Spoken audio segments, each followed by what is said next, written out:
All right, I think we're live. All right, are we live, guys?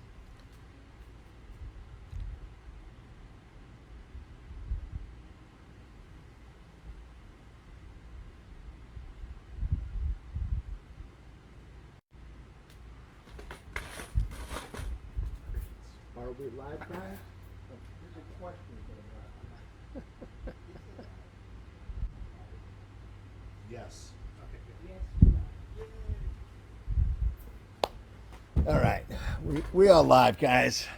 Trapped in the shed with Ross Tarr. Woo! Storyteller extraordinaire, and he's got a lot of bio. Let's talk some of his bio. He's an educator, storyteller, portrayal artist. He tells stories and portrayed characters ranging from a Civil War veteran, that's pretty interesting, to a leprechaun, a pirate, Santa Claus.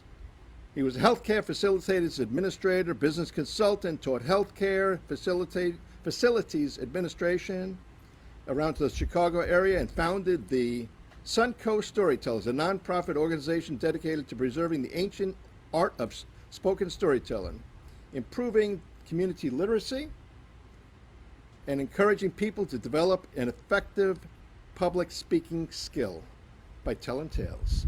Ross Tarr, woo!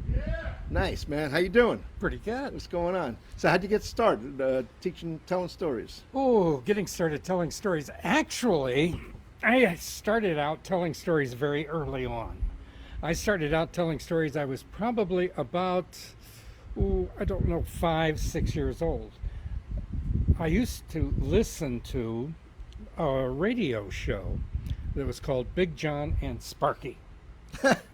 And it was a fabulous show, broadcast all over the country, where Big John actually was a variation on a ventriloquist. But of course, it was a radio show. And what he did was he came up with this idea of doing voices by talking to himself as a characters and talking it onto tape. And then playing the tape back at a higher speed. And so it was, this is Big John and Sparky. Sparky, do you have something there for us today? And what the kids like me would hear at the other end was, it's a wonderful day to be in the forest. You know. Okay, so he didn't have to do the vent voices, but he would do storytelling. And he and Sparky had told a story that Saturday morning, and my mother had company over. And the company had a son who was a year younger or so than I was. And they put me in charge of trying to keep the younger one out of the way. And so my dad said, tell him a story. So I did. I told him the one that I'd heard on Big John and Sparky. Okay. And I enjoyed it. It was fun. And that really sort of settled on out all the way up until I was a Boy Scout and went to Boy Scout camp and had it reinforced by sitting around the campfire one night. And there's a thing called the story stick, which gets passed from scout to scout, and each scout has to tell a story. Okay. And I got it, and I told a story related to the Order of the Arrow, and we had a great time doing it. And I've been into storytelling ever since. Nice. Beautiful. Oh, man, this is a question from the audience. Are you Santa Claus's personal biographer? Yes or no? Truth now. Come on now. Yes, I do admit to that. I am Santa's biographer. What? And in fact, I've been his personal biographer for a long time. I do record his stories. I'm sort of his Dr. Watson. What? I try to keep track of what's going in the stories that involve him. And once in a while, when he gets all backed up and he has too many places to be at the same time, I substitute. That's, I have the beard and everything. I have seen and, you as Santa Claus. Yeah, so I put on the red suit and I slip right through, and Nice. I am his body double. Does anybody for an know event. that you're not Oh, the real heavens, Santa Claus? no. So no. you're pretty convincing. Yeah, I'm good. Is this at it. beard real? Oh, yes. Okay. Yes. All right. I've had children check it out. Okay, I figured that. So, all right. What are your favorite types of stories? My favorite types of stories actually are stories involving history. I love stories of history. I love stories. I do a lot of stories from holidays and holiday events, but I absolutely love doing stories of history. Okay. Give me one example. Well, one story by way of example would be Florida, is a state that has always been involved in conflict. Right. We're a state where war happens and war happens and war happens. It's a state where occupation is the rule of the day. Even today, when people from New York are coming down and occupying what was land occupied by Midwesterners, which was land occupied by crackers, which was land occupied by Native Americans. Well, you know how that goes. But the wars that we have here, we have wars going back World War II, the Florida Straits. Before that, we have the Rough Riders. That were here in Tampa. We have the First Seminole War, the Second Seminole War, the Civil War, the War of 1812, which is really how Florida became part of the United States. And going back to before that, we have the War of Jenkins' Ear. The War of what? Jenkins' Ear. Now that was a very decisive war and people just don't know about it. And I don't understand why. Because Jenkins' Ear really changed our history. Jenkins went before the Parliament and he did his whole plea in case. He was very upset. Now, this goes back to the 1700s, of course. Okay. So he appears before Parliament and he tells them that while he was making an honest living as a privateer. That's a conflict of terms right there. He was a privateer for the British Crown. Okay. So he wasn't a pirate. Okay. The Spanish said he was a pirate because it was Spanish territory. But he said that he was terribly offended and he was due financial compensation because 7 years earlier, the Spanish had caught him off the Florida coast and boarded his ship, and not finding anything because he was, really basically just an honest privateer and smuggler, that they were very upset when there was no contraband because he had just left port. Okay. And the captain of the Spanish ship was so upset he whacked off Jenkins' ear. Oh, man. Well, that was 7 years earlier. But he finally got around to Parliament to complain. Huh. And during his impassioned plea, he pulled out a cloth handkerchief, unfolded it, and there the remains of the skin from 7 years prior. Parliament was up for the grabs. You know how Parliament sounds. They're all yelling, they're all screaming, war with Spain, war with Spain, war with Spain. Oh, it was a real hullabaloo. Well, he was rewarded for his valor. They sent him off to the island of St. Helena. Okay. Off the African coast. Beautiful island, gorgeous island, tropical breezes, and he spent the rest of his life with beautiful women, tropical breezes, and whatever he wanted, and was handsomely rewarded as the governor of St. Helens, because he had given Britain what it had been looking for years, a good excuse to go to war with Spain, because they wanted the Spanish out of Florida. They wanted to control the Florida Straits and control and hopefully be able to grab the Spanish gold as it came by from South America and Central America, and they wanted to be in a better position. Sure. So they contacted Oglethorpe. Now, Oglethorpe, of course, had founded the colony of Georgia. Now, many people don't realize that the good general was a very benevolent, although authoritative, controller of his colony. He created the colony of Georgia. He created the colony of Georgia as a home place for convicts, former prisoners, the destitute, That the explains very a lot poor, right there. Okay. people who had no chance back home in England. He wanted to give them a new chance, build a new world. He felt that with this new colony, and he gave each of them so much land. And also put in a requirement they couldn't buy more. Sort of like our version of Australia. Yes, basically. Only these people all got land, got started, got seed, got everything they needed. They got a stipend. But they couldn't buy more land, so he wanted a society based on an economy where everything was based on an egalitarian basis. Okay. The early American concept. Freedom, democracy, although he was a very authoritative leader, but it was supposed to be totally democratic, egalitarian.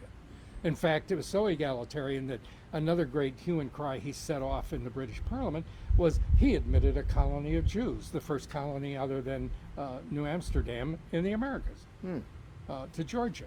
Set up a Jewish colony in Georgia. That's Savannah still has a large Jewish community. So that's where it was, Savannah? Yeah. I was going to ask you that Yeah. question. Okay. So he brought everybody in and based everything on this democratic, egalitarian concept. Right. Well, when Parliament said, throw the Spanish out of Florida, so he raised his army and off he went. He charged down across the border.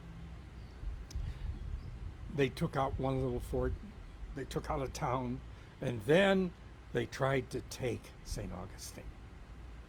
The ultimate victory. That would have been it. Get the Spanish out. So he went against St. Augustine. He went against them with 300 men and what was it, 5 ships. Okay.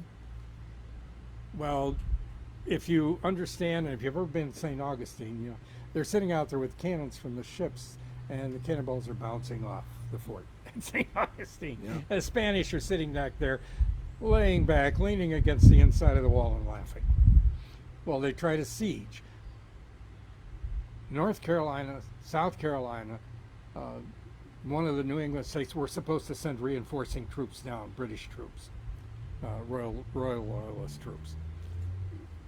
Being politicians, it's, I don't know if it costs too much. I don't know if we can afford to do that. Let's work out the budget. When can we send those down? Well, they didn't show up, and so he finally had to pull out. So he went back to Georgia like a dog with tail between legs. He got back to Georgia, had not thrown the Spanish out of Florida. They remained. 2 years went by. Right. The Spanish said, we got them now. And they came in with a fleet of ships with 3,000 men. But again, local knowledge has a great deal to say about what happens in war. They had the Georgia colonists totally outnumbered. Right. But they had to come through the swamp. At one point in the swamp, 200 Spaniards died in that one spot. Finally, the Spanish withdrew. And we remained in the situation of Georgia being the colony. The Spanish continued to control Florida until the War of 1812. Wow. Actually, until 1814, when the treaty was signed. And we went along, but to give you an idea of how colonies, people, and places change, he established Georgia. No alcohol, no slavery. And in fact, his actions in Georgia led to the British Parliament outlawing slave trade in Great Britain. Egalitarian economic system. No one being able to acquire more land than their neighbors. And no one being able to receive inherited wealth. That was the basis for the establishment of Georgia. Wow. Pretty interesting. So you can see how history affects us every day Oh, yeah. in our lives. So, do you want to tell us a story? Okay. I'm gonna bail out while you tell a story if you want. Would you like Okay. to, or you want? Sure. Okay. All right. Sure. Well, I could tell you a little story. It's a holiday story, actually. let's do I that. could tell you a wee bit of a story that goes back to when I was substituting for old Santa up in New York. Went up to the Staten Island Mall. And there, I sat on the throne, Santa's throne, saw the kids. They kept coming up. They get in line. They'd be playing the music. You know, you have that all that Christmas music. It's just never ending. It keeps going and going and going. It's, in fact, after a few days, weeks, hours, endless, same 5 songs, you begin to wonder how merry Christmas can be. But the kids are wonderful. However, that particular year was the year the winter hurricane swept through New England, washed away all kinds of properties along the coast in Staten Island, washed away homes, businesses, millions of businesses out, hundreds of millions of dollars of damage. Saw the kids coming in line, talking to those kids in line, bringing them up, sitting on Santa's knee saying, Santa, don't get anything for me, but my sister would like a doll, and Daddy says we have no money for Christmas this year. Or the girl who said, Santa, you don't have to get anything for me, but can you get a kitchen for my mother? Because you see, the storm washed away that part of our house. We still have the bedrooms and the front room, but the kitchen has no back wall, and the stove, the refrigerator, the sink, everything is gone. That's tough. I wish old Santa would have been there himself, because for me, just as being his double, that was a tough one. But the biggest point that year was when a lady wearing all kinds of fancy jewelry. Oh, she was wearing jewelry from ear to ear. She was dressed in the finest stylish clothes. She was wearing those shoes that have the high heels and the red soles on the bottom. She was wearing dresses that could have been traded for cars. But she and her girlfriend were there with their small dogs. That little fluffy poodle puppy, tinted slightly pink, with a jeweled collar, and have a picture taken because it was the night for Santa Paws pictures. And it was pictures with all of the dogs, the cats, the snakes, the frogs. Santa Paws. So we did our best. We cuddled up to this cute little fluffy bundle as she began to take out her phone, talk to her girlfriend, who then walked up, and then they started talking. They were chatting back and forth. They were jingling their jewelry and rattling their bracelets and talking, and just so busy and so involved. Then I kept saying, ma'am, you dog. Your dog's getting nervous. And meanwhile, the dog is doing this with his feet. You know, this dog is about to have an explosion. You know, this is not something we really want to do. Ma'am, and she continued to chat. Finally, put the dog down at my feet. And of course, the dog immediately lifted his leg and directed it right at my well-shined, silver-buckled boot. Ma'am, the elves rushed to grab her.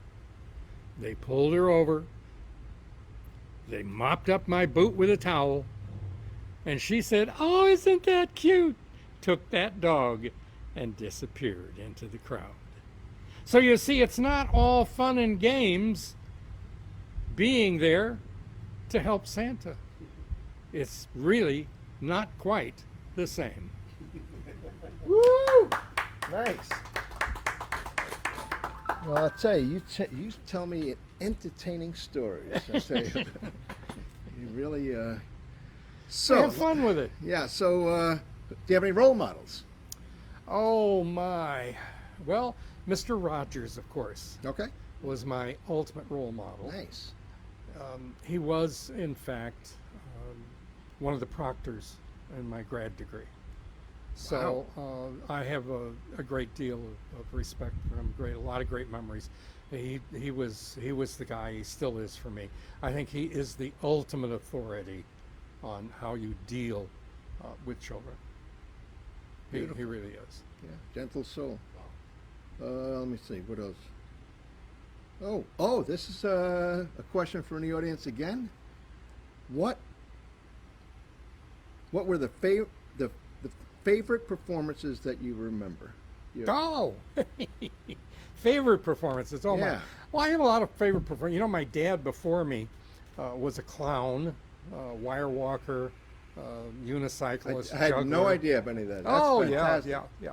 He was the original Roscoe the Leprechaun. I'm Roscoe the Second. Roscoe. Okay, I am Nice. Roscoe the Second, the Leprechaun, and he was a Santa portrayal artist also. He did it back in the early department store days, when it was the real. They wore the big, huge artificial beards, and all you could see were the eyes and the mouth, and just huge beards. So you said, wait, costumes. let's review this again. So what else did he do besides Santa? He did. Oh, he did Santa. He did Roscoe the Clown. He was a clogger, a competitive clogger. He was a unicyclist. Unicycle. In fact, he That's did a awesome. unicycle juggling act. Wow. He was a circus clown. He was. Do you do the unicycle? walking. Unicycle? No, he never taught it to me. I never wanted to do it. I always swore I'd never do any of that stuff. But he did teach all three of my daughters how to ride unicycle and how to juggle. Wow. So yeah, he was quite a character. He was a very colorful character. He was right out of the shower. I think he was about 5'4" and maybe 120 pounds. Right. And he Nice. was when he did the elf. Oh my God, it really was an elf. Nice. But one of the performances I remember perhaps most was the first parade I did with him, where he conned me into coming along, put me into a clown face. And What town was this? oh, it's a town in the Midwest. Midwest town. Okay, that's fine. Yeah, That's I good don't know. It enough. was some event that he was doing where they were opening. They were opening, I think, in Springfield, and this was a parade for another little Okay. town. All right. And so he got me to come along and get into Whiteface and go with him. And I had such a ball going down the street and just doing clown routines, because there are routines you use. And it was a lot of fun. So I still remember that. It was the only time I ever performed with him. Other than that, the performances I really enjoyed. I still enjoy. I do Santa for the Tampa Theater every year. We always got up and wrote a new story every year to tell from the stage. That's and lead wonderful. the Christmas carols to the bouncing ball up on the Nice. screen. Nice. And meet the kids out in the lobby. We have a lot of fun with that. We really do. And then, of course, we had another one that was a lot of fun was Storyfest 2016 in St. Petersburg, when we had our first storytelling I festival. was there. There. Sandy Silver was there. Sandy Silver, that's right. Yeah. And Sandy, of course, was my performance partner. And Yeah. we had an act for a long time. Yep.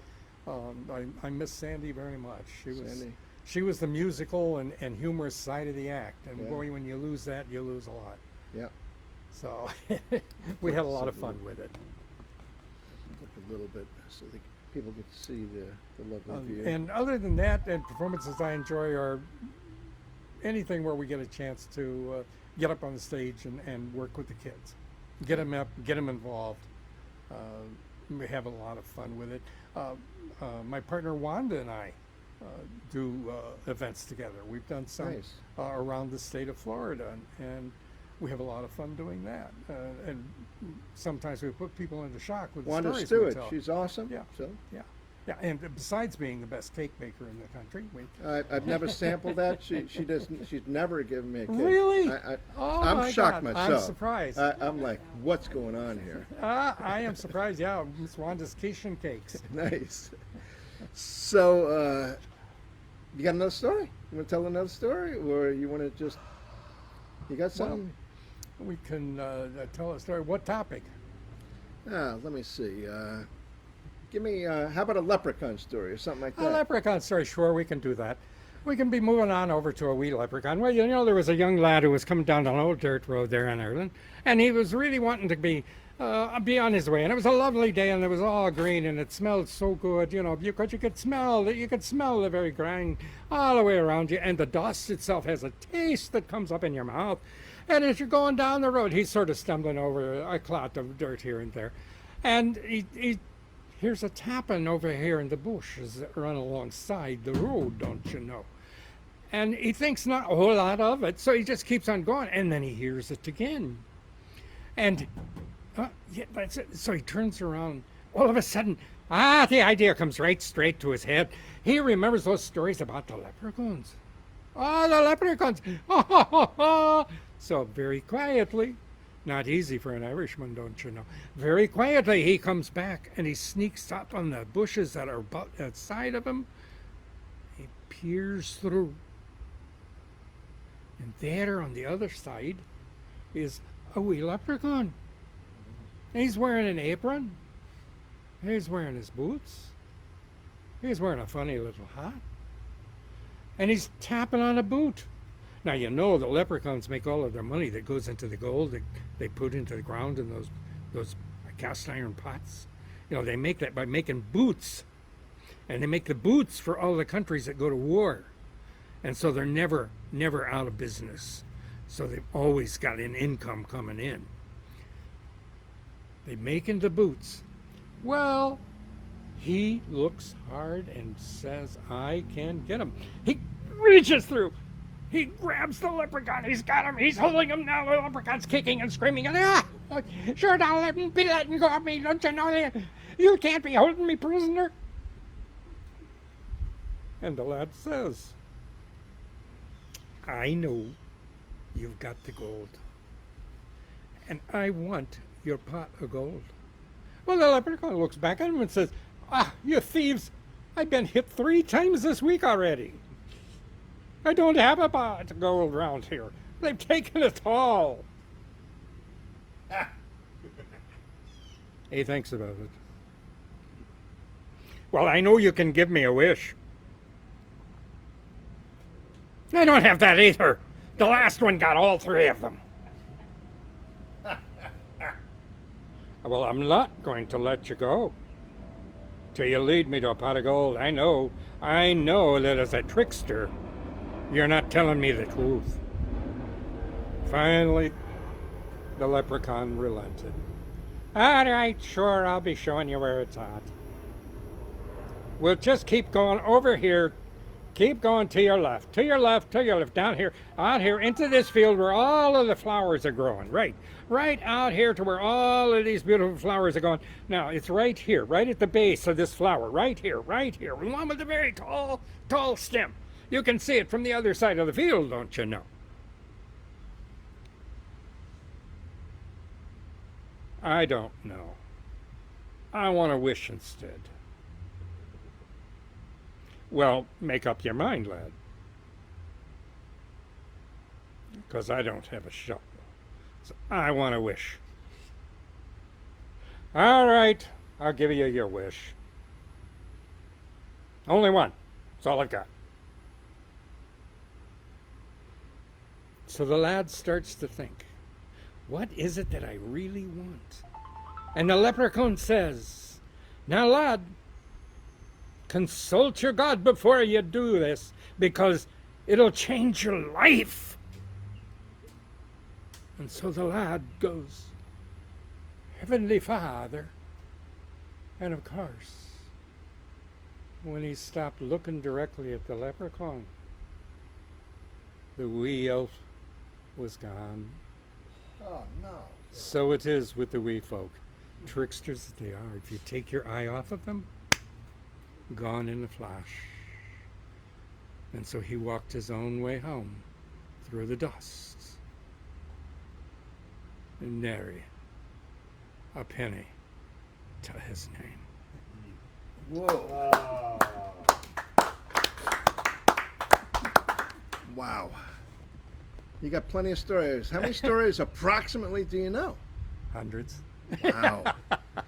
So we're coming to the end. So what's next for Ross Tarr? What do you got on the pipeline? What do you want to promote?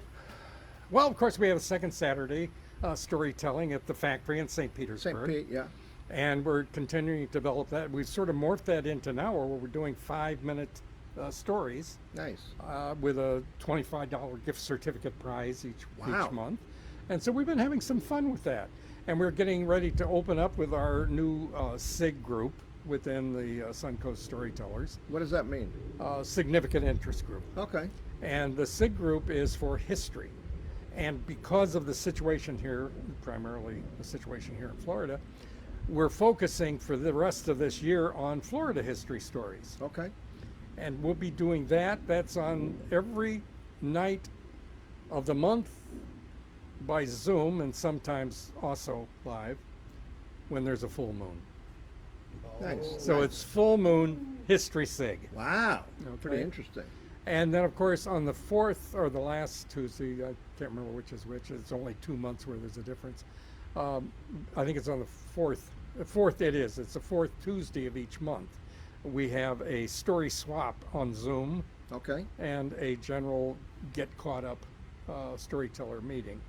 We'll also be getting into a couple of other new things coming up. We have booked now to do a big storytelling event at the St. Petersburg Sunshine Center in October for Halloween.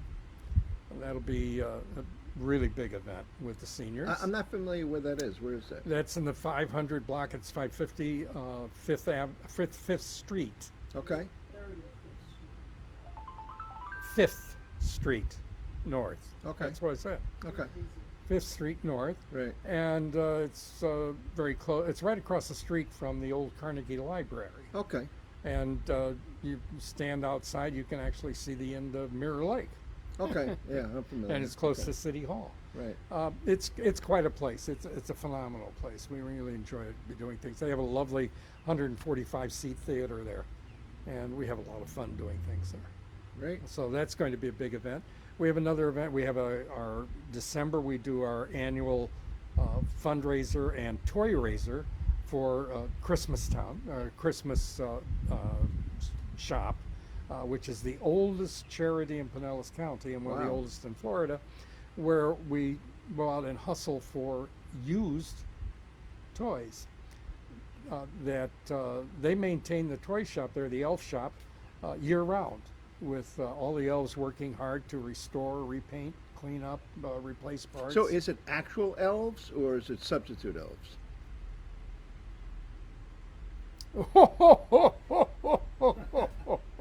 Of course, they're I thought I elves. got them there. I did. I thought I had them. Yep, they're working hard in there, and they get the toys all fixed up, and then they serve about 600 families last year Wow. with That's a toys, and that's that's- 2 big bags of toys. I love that. So yeah, that. they do a phenomenal job. So we try to bring in as many toys as we can for them, and we also raise funds for them. And we did a program on Black History. Uh-huh. We keep trying to plug into what's happening in the event. Now, this coming month in July, not only will we have the open mic going with the 5-minute stories, we're also going to have a guest teller with 8 to 10 minutes up front, who is an artist, a professional artist with studios at the factory location there on Fairfield Avenue in St. Petersburg, right off the expressway. And I love that place. that It's- artist it's thriving. is going to spend 8 to 10 minutes telling us about their concept of how they use visual arts to tell a story. Okay. And then they'll have some of their paintings hanging around also. Great. So that'll be something new that we'll be doing.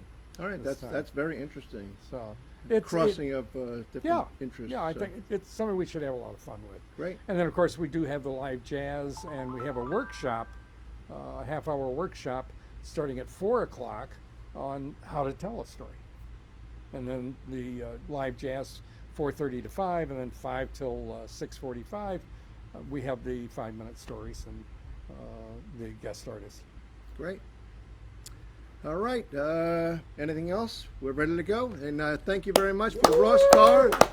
Great job. Let me see if I could kill this, shut this off, and let's go. Bye, guys. Thanks for listening to Ross Tarr and the Magnificent Storyteller. Thanks, Ross. Ah. All right.